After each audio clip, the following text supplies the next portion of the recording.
What's up, everybody? It's Ryan, the Movie King 23 here. And this is my full review of the Elimination Chamber 2020. Elimination Chamber, what happened last night. Pay-per-view sucked. Why? Well, let's start off with the one positive. Drew Gulak versus Daniel Bryan was a great match. When you have two great wrestlers and Drew Gulak, who they buried, Drew Gulak is better than what they're doing with him with the PowerPoint presentations. But that match was the only best match. That was the only match I was looking forward to. The rest of it was complete and utter garbage. So, backtracking, we had the pre-show. Viking Raiders versus Hawkins and Ryder. Viking Raiders win, like anyone cared, 4 minutes. And the opening was almost 15 minutes of Daniel Bryan and Drew Gulak. So, next matchup was Humberto Carrillo versus Andrade Cien Almas. Or now Andrade. With Selena Vega. This match wasn't okay. I thought it was okay, but nothing special. Humberto Carrillo, he does nothing for me. He's gotten so many opportunities and he's failed at every single one. So that's my thought on that's that match. The next match was the Tag Team Elimination SmackDown Live Tag Team Elimination Chamber match with Miz and Morrison. Hey, ha ha, hoo, whatever. Against the Loser House Party, the Lucha House Party, Loser House Party, the Usos, the New Day, and Rude and Ziggler, Bobby Roode and Dolph Ziggler, and Heavy Machinery, my boy Otis and Tucker. So yeah. Getting into this. This matchup was not good. There was only a couple spots. The only memorable spots were Otis going through... For the most time I've been watching WWE's products since like 2008 or 2009, or even earlier than. I've never seen someone go through the chamber pod and completely go through it and fall to the outside of the chamber. The chamber's supposed to keep you in, you're supposed to stay in the chamber. That was one of the coolest spots I've ever seen in my entire life. I've never seen that. I've never seen Otis Dozovich. Poor Otis takes one of the biggest spots in the entire night. That had to hurt.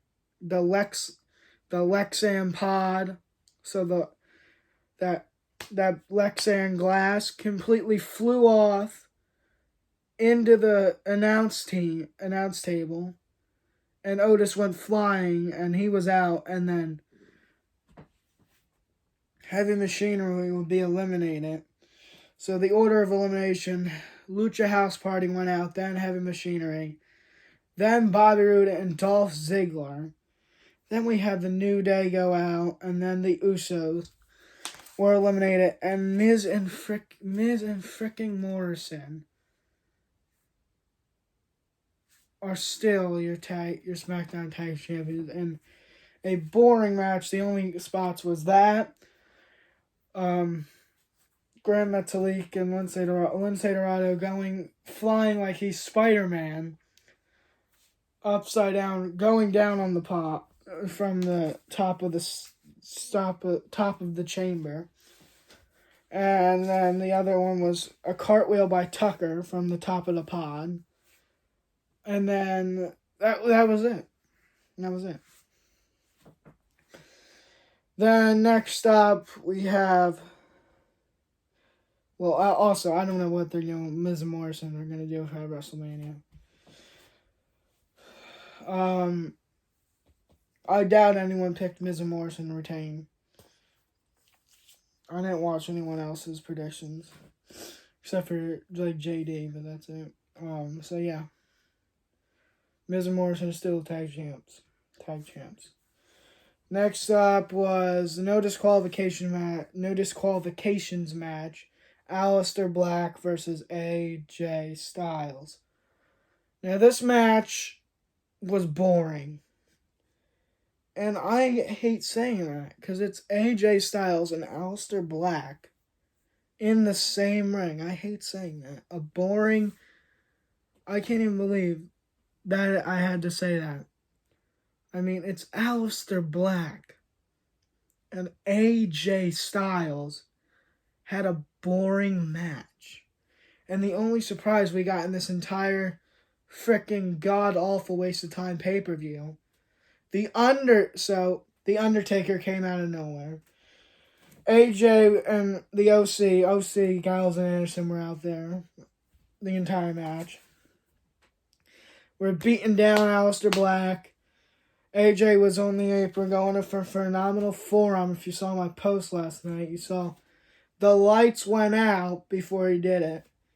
Then the lights come back on. You got Aleister Black is nowhere to be found.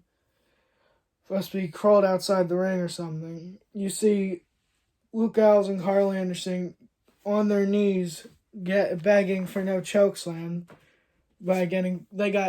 Undertaker's got his hands around both of their throats, getting ready to chokeslam them.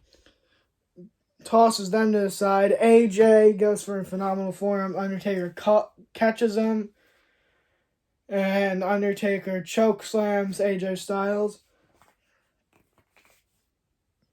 And the lights come back on. The lights go in, the lights come back on. Aleister Black's back in the ring.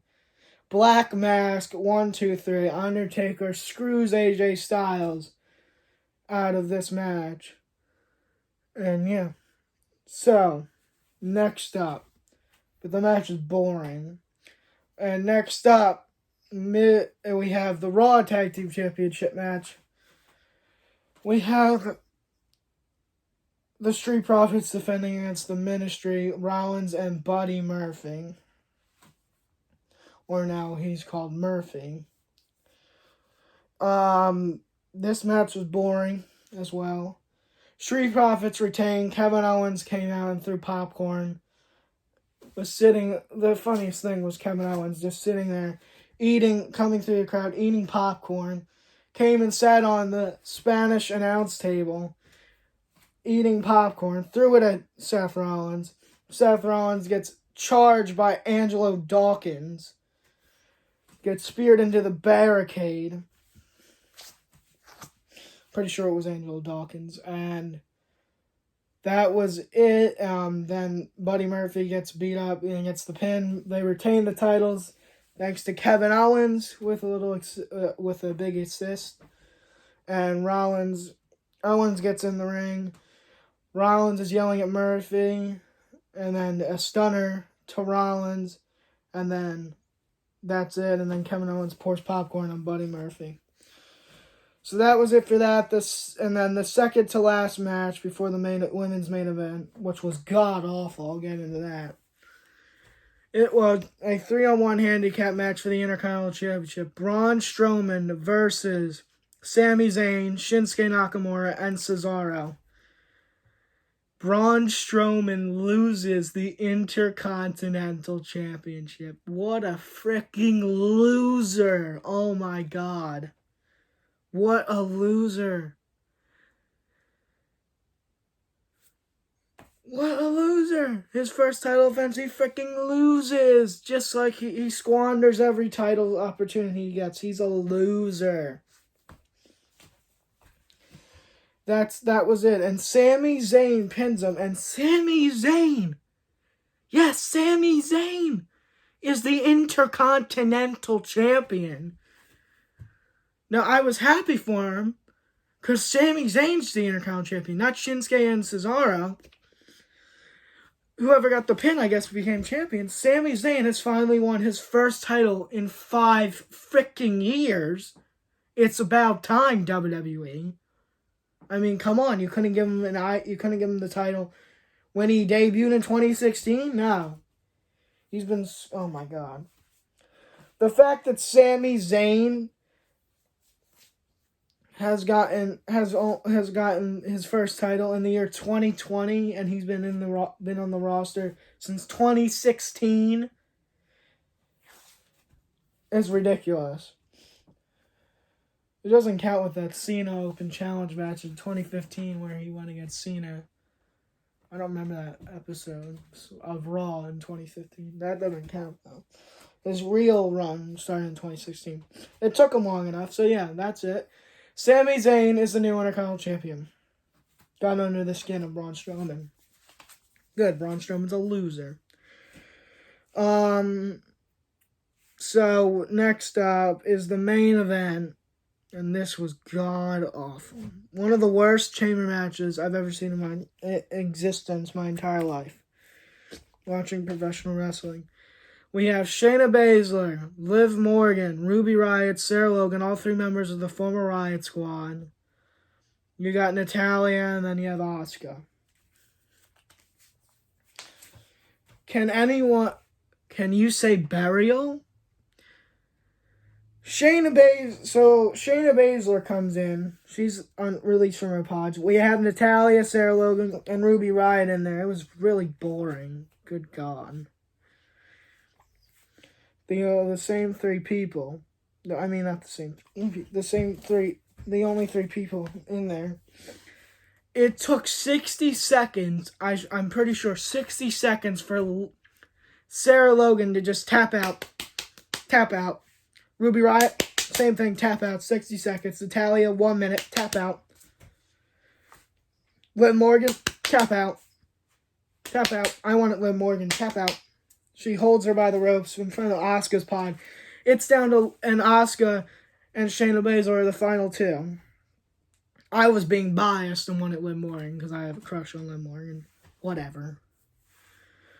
Liv Morgan fades, and Natalya fades, but Sarah Logan and Ruby Riott went like this, instantly, tap, tap. And then Asuka fades to Shayna freaking Baszler. Shayna Baszler wins in a complete freaking burial, a complete squash. I mean, good God. I've never seen anyone go out that fast. Tap out, fade, fade, fade. Win, that's it. That was it. 21 minutes. I thought that was like 10 minutes. What the frick? What kind of main event is that?